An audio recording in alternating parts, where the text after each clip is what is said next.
സത്വമെപ്പോൾ ഹൃദി തോന്നുന്നിതപ്പോൾ കൃതയുഗം. ഇനിയാണ് വളരെ ശ്രദ്ധിക്കേണ്ടത്. താമസമെപ്പോൾ ഉദയം അത് കലികാലമെന്നും ചൊല്ലാം. ആ ഒരു കാരണം കൊണ്ട് തന്നെ ഇത് കലിയുഗമല്ല. അല്ല, അവരോഹണ കലിയുഗവും കഴിഞ്ഞു. ഇപ്പോൾ നമ്മൾ ഇരിക്കുന്നത് അവരോഹണ ദ്വാപര യുഗത്തിലാണ്. അപ്പോൾ ദ്വാപര യുഗത്തിൻ്റെ സവിശേഷത, ഇതേക്കുറിച്ച് വളരെ ആഴത്തിൽ പഠനം നടത്തിയിട്ടുള്ള ചിന്തകനായിരുന്നു ബാലഗംഗാധര തിലകൻ. തിലകൻ ഒരു രാഷ്ട്രീയക്കാരൻ മാത്രമല്ല. ഈ പറഞ്ഞതിന് എന്താണ് തെളിവ് എന്ന് ചോദിച്ചാൽ, ഇപ്പോൾ വൈശേഷിക ദർശനത്തിൽ കണാദൻ ഗുരുത്വാകർഷണത്തെക്കുറിച്ച് പറയുന്നുണ്ട്. നമ്മൾ പഠിച്ചതും നമ്മൾ പഠിപ്പിക്കപ്പെട്ടതും ഒക്കെ ന്യൂട്ടനെ കണ്ടുപിടിച്ചതാണ്. ന്യൂട്ടൻ കണ്ടുപിടിച്ചിട്ടുണ്ട്, ശരിയാണ്. ന്യൂട്ടന് കണാദനെ അറിയില്ല, പക്ഷെ കണാദൻ നേരത്തെ കണ്ടുപിടിച്ചിട്ടുണ്ട്. കലിയുഗം സ്വാമി, ഇപ്പം നടക്കുന്ന യുഗം പലർക്കും പല രീതിയിലുള്ള കൺഫ്യൂഷൻസ് ഉണ്ട്. കലിയുഗമാണോ മുരുകയുഗമാണോ? ഒരു വിഭാഗം ആൾക്കാർ പറയുന്നു ശ്രീകൃഷ്ണൻ്റെ സ്വർഗാരോഹണം കഴിഞ്ഞ ശേഷം മുതൽ കലിയുഗം കഴിയുന്നു, കൽക്കി. അതിനുശേഷം മുരുകയുഗമാണ്. 2013 മുരുകയുഗം വന്നു. അത് ഭൂമിയിൽ വരുന്നത് 2021 അന്ന് മുതൽ ഭൂമി നിശ്ചലമാവുമെന്ന് പറയുന്നുണ്ട്. അപ്പോൾ സ്വാഭാവികമായിട്ടും അവിടെ ഒരു നിശ്ചലമായത് കൊറോണയായിരുന്നു. ഇനിയും ഭൂമി നിശ്ചലമാകും. അടുത്ത 2000-3000 വർഷങ്ങൾ കഴിയുമ്പോൾ പൂർണ്ണമായിട്ടും മുരുകയുഗമാണ്. അതിൽ 3 കൺട്രി മാത്രമാണ്, ഓസ്ട്രേലിയ, ന്യൂസിലൻഡ്, കാനഡ. ഈ 3 കൺട്രി മാത്രമാണ് കൂടുതൽ പോസിറ്റീവായിട്ടുള്ള എനർജി ഉള്ളതും ഈ കൺട്രി മാത്രമാണ് നിലനിൽപ്പിന് ശേഷിയുള്ളതും എന്ന് പറയുന്നു. ഭൂമി പൂർണ്ണമായിട്ടും നശിച്ചു പോകാൻ ചാൻസ് ഉണ്ടെന്നൊക്കെ പറയുന്നുണ്ട്. ശരിക്കും ഇപ്പം ഏത് യുഗമാണ്? എന്താണ് ഈ ഹംസവിദ്യയായിട്ട് നമുക്ക് കണക്ട് ചെയ്യാൻ പറ്റുക ഒന്ന് പറയാമോ? ഹംസവിദ്യയുടെ സവിശേഷത നേരത്തെ പറഞ്ഞു, സത്യയുഗത്തിൻ്റെ വിദ്യയാണ്. അപ്പോൾ ഈ യുഗത്തിൻ്റെ പ്രത്യേകത അതും ഭാഗവത്ത് പറയുന്നുണ്ട്. സത്വഗുണം വർദ്ധിക്കുന്ന ആ അവസ്ഥയെയാണ് സത്യയുഗം എന്ന് പറയുന്നത്. സത്വമെപ്പോൾ ഹൃദി തോന്നുന്നിതപ്പോൾ കൃതയുഗം, രാജസം തോന്നിയാലപ്പോഴേ ത്രേതായുഗമെന്നുമാം. അടുത്ത് ശ്രദ്ധിക്കണം. സത്വരജോയുക്തമായി കലരും ബുദ്ധി അപ്പോഴേ ദ്വാപരമാം യുഗമെന്നുമാം. ഇനിയാണ് വളരെ ശ്രദ്ധിക്കേണ്ടത്. താമസമെപ്പോൾ ഉദയം അതു കലികാലമെന്നും ചൊല്ലാം ജ്ഞാനലക്ഷണേ. അപ്പോൾ കലികാലത്തിൽ തമോ ഗുണമാണ് ഉണ്ടാവുന്നത്. ശരി. അപ്പോൾ തമോ ഗുണത്തിൻ്റെ പ്രത്യേകത എന്ന് വെച്ചാൽ ബുദ്ധി പ്രവർത്തിക്കില്ല.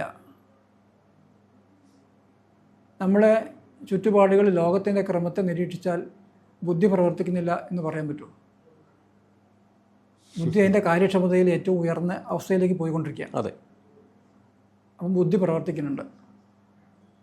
ആ ഒരു കാരണം കൊണ്ട് തന്നെ ഇത് കലിയുഗമല്ല. അല്ല. ഞാൻ നേരത്തെ പറഞ്ഞല്ലോ, 24,000 വർഷമുള്ള മഹായുഗത്തിൽ വിഷ്ണുനാഭിയെ കേന്ദ്രീകരിച്ച് പ്രപഞ്ചത്തിലെ സൗരയൂഥങ്ങൾ മുഴുവൻ കറങ്ങുന്നത്. അതെ. അപ്പോൾ ഇത് നമ്മളിപ്പം ആരോഹണ കലിയുഗം കഴിഞ്ഞു, അവരോഹണ കലിയുഗവും കഴിഞ്ഞു. ഇപ്പോൾ നമ്മൾ ഇരിക്കുന്നത് അവരോഹണ ദ്വാപര യുഗത്തിലാണ്. അപ്പോൾ ദ്വാപര യുഗത്തിൻ്റെ സവിശേഷത സത്വഗുണവും രജോ ഗുണവും സമ്മിശ്രമായിരിക്കും. അത് വളരെ വ്യക്തമായിട്ട് കാണുന്നുണ്ടല്ലോ. എന്നാൽ സാത്വിക ഭാവം ഉണ്ടാകുമ്പോഴാണ് ഈ ആധ്യാത്മികമായിട്ടുള്ള ചിന്തകൾ വരിക. അത് ലോകം മുഴുവൻ ഉണ്ട്. പിന്നെ രാജസിക ഗുണം, അത് നടക്കുമ്പോൾ തന്നെ ഒരു കൂട്ടർ പണം ഉണ്ടാക്കാൻ വേണ്ടി, സ്ഥാനമാനങ്ങൾക്ക് വേണ്ടി വളരെ സജീവമായിട്ട് ശ്രമിക്കുന്നുണ്ട്. ശരി.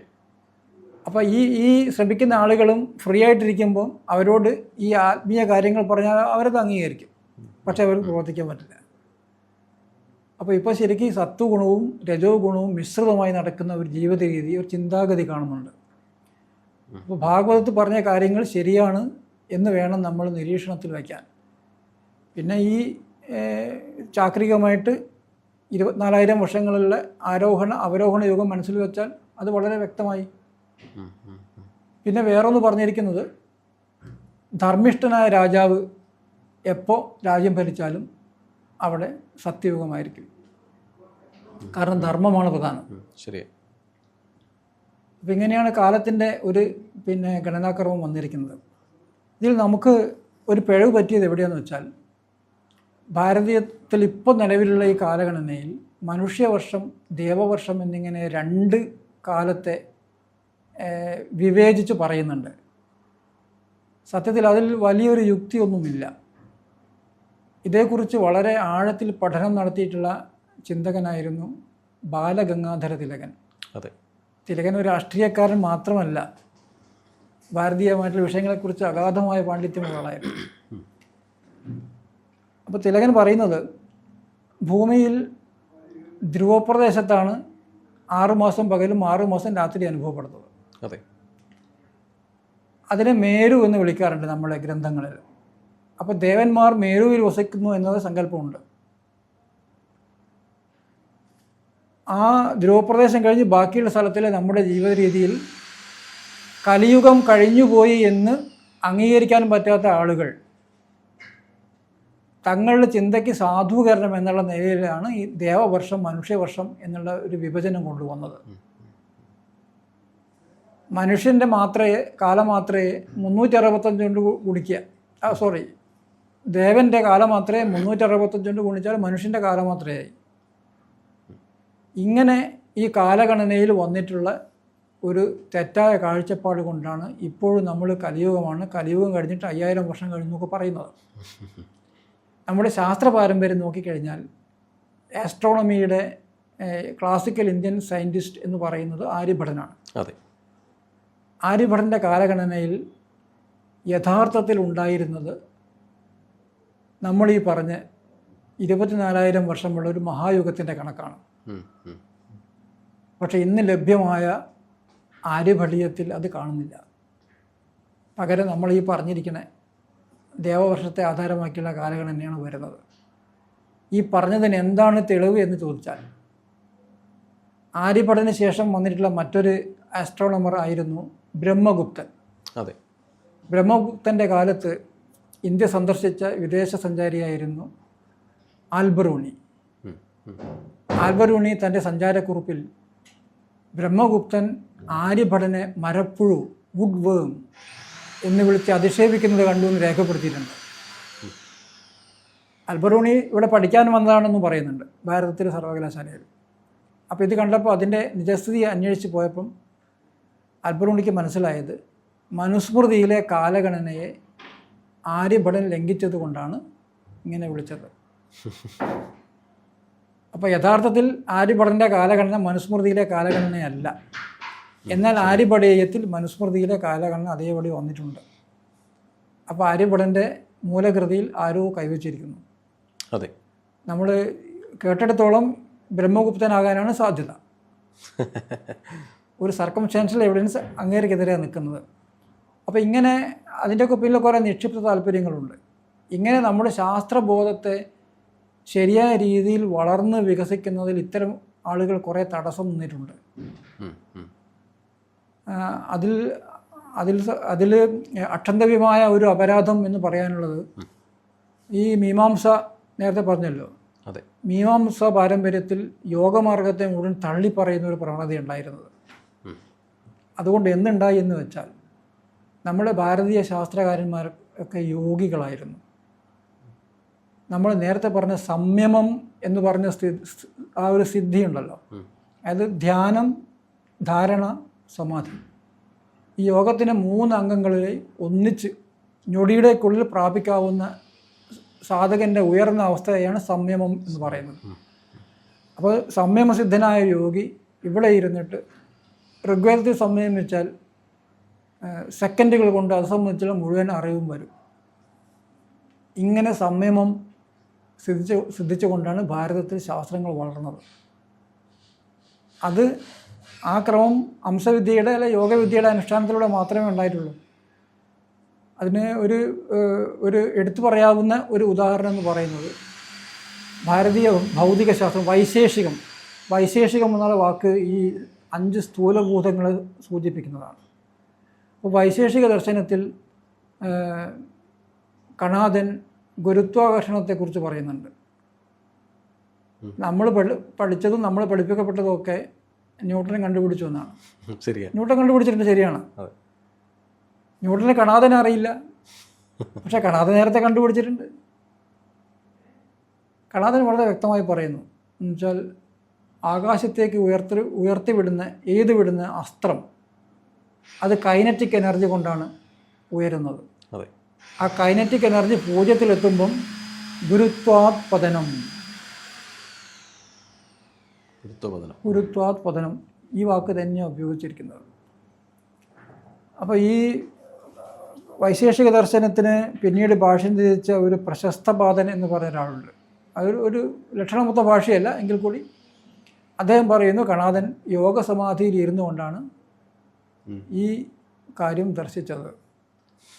അതുകൊണ്ട് ഹംസവിദ്യയുടെ പ്രസക്തി എന്ന് പറയുന്നത് നമ്മുടെ നഷ്ടപ്പെട്ടു പോയ ശാസ്ത്ര പാരമ്പര്യത്തെ ഉയർത്തിയെടുക്കാനുള്ള ഏകമാർഗം ഇത് മാത്രമേ ഉള്ളൂ.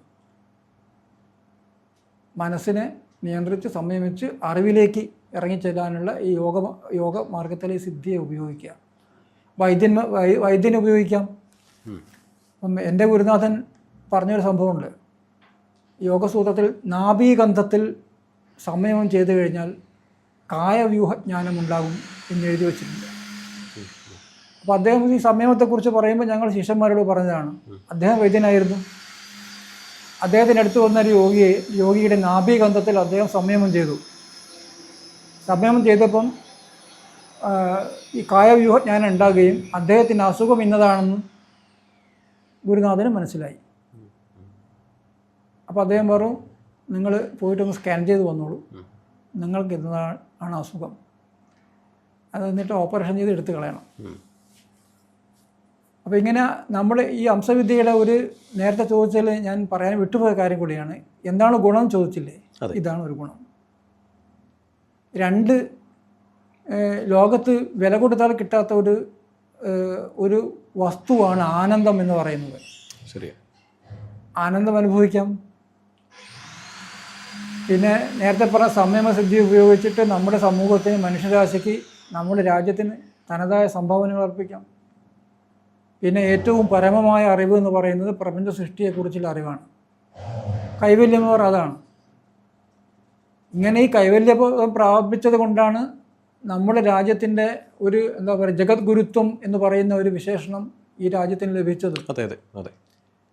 അപ്പോൾ ഈ 3 ഘടകങ്ങളും പ്രവർത്തിക്കണമെങ്കിൽ, വിജയകരമായി സമൂഹത്തിൽ റിഫ്ലക്റ്റ് ചെയ്യണമെങ്കിൽ ആളുകൾ ഹംസവിദ്യ അല്ലെങ്കിൽ യോഗമാർഗം അല്ലെങ്കിൽ വാസിയോഗം അല്ലെങ്കിൽ സിദ്ധവിദ്യ ഇതൊക്കെ അഭ്യസിച്ച് ഉയരുകയാണ് വേണ്ടത്. അപ്പോൾ ഇത് വെറും ഒരു സമൂഹത്തിൻ്റെ മുഖ്യധാരയിൽ നിന്ന് അകന്നു പോകുന്ന ഒരു ആധ്യാത്മിക സമ്പ്രദായമല്ല. സമൂഹത്തിൻ്റെ മുഖ്യധാരയിൽ ചേർന്ന് നിന്ന് സമൂഹത്തിന് എല്ലാതരം ഗുണങ്ങളും പ്രദാനം ചെയ്യാൻ പറ്റുന്ന ഒരു ജീവിതക്രമമാണ്, ഒരു അനുഷ്ഠാന രീതിയാണ്. ആൽബർട്ട് ഐൻസ്റ്റീൻ E=mc² എന്നുള്ള സ്വോത്രവാക്യം കണ്ടെത്തിയില്ലേ? അതെ. അദ്ദേഹത്തിന് ഏതോ ജന്മത്തിൽ കിട്ടിയുള്ള സംയമസിദ്ധിയായിരിക്കണം. അദ്ദേഹം ഒരു മുട്ടസൂചി പോലും കണ്ടുപിടിക്കേണ്ട കാര്യത്തെക്കുറിച്ച് പറഞ്ഞിട്ടില്ല. ശരി. അദ്ദേഹത്തിന് ഭാരതീയ ദർശനങ്ങളോട് പക്ഷപാതിത്വം ഉണ്ടായിരുന്നു താനും. അപ്പോൾ അത് പൂർവ്വജന്മത്തിലെ വാസനയായിട്ട് ബന്ധപ്പെട്ടതാണെന്നാണ് യോഗശാസ്ത്രപ്രകാരം നമുക്ക് വിശദീകരിക്കാൻ പറ്റുന്നത്. അപ്പോൾ അതുകൊണ്ട് ഒരു രാജ്യം എന്നുള്ള നിലയ്ക്ക്, മനുഷ്യ സമൂഹം എന്നുള്ള നിലയ്ക്ക് സാംസ്കാരികമായിട്ടും സാമ്പത്തികമായിട്ടും അറിവിലും സമഗ്രമായ ഒരു മനുഷ്യനായി ഉയർത്താൻ ഉള്ള എല്ലാ പൊട്ടൻഷ്യലും അടങ്ങിയിരിക്കുന്ന സാധനാ സമ്പ്രദായമാണ് ഹംസവിദ്യ. അപ്പോൾ ഈ ഹംസവിദ്യ എല്ലാവർക്കും പഠിക്കാനുള്ള ഭാഗ്യം ഉണ്ടാവട്ടെ. അതിലുപരി ഓരോ വീടുകളിലും ഹംസവിദ്യ അഡോപ്റ്റ് ചെയ്യണം എന്നുള്ളതാണ് ഇതിൽ കേൾക്കുമ്പോൾ മനസ്സിലാകുന്നത്. അപ്പോൾ സ്വാഭാവികമായിട്ട് അവർക്ക് വളരെ ഒരു പരിവർത്തനം ഉണ്ടാവും. ഈ പരിവർത്തനം സോഷ്യലി അല്ലെങ്കിൽ നമ്മുടെ രാജ്യത്തിലേക്ക് അതൊരു ഒരു സോഷ്യൽ കോൺട്രിബ്യൂഷൻ പലരും ചെയ്യുന്ന സമയത്തുണ്ടാകുന്ന ഒരു ട്രാൻസ്ഫോർമേഷൻ വളരെ വലുതാണ്. എല്ലാവർക്കും ഒരു തിരിച്ചറിവുണ്ടാവും. അതിലുപരി കുറേ ഇല്യൂഷനെ മറിക്കാൻ അല്ലെങ്കിൽ മാറ്റി വയ്ക്കാൻ സാധിക്കും എന്നുള്ളതാണ് എന്ന് മനസ്സിലാവുന്നു. നന്ദി, നമസ്കാരം.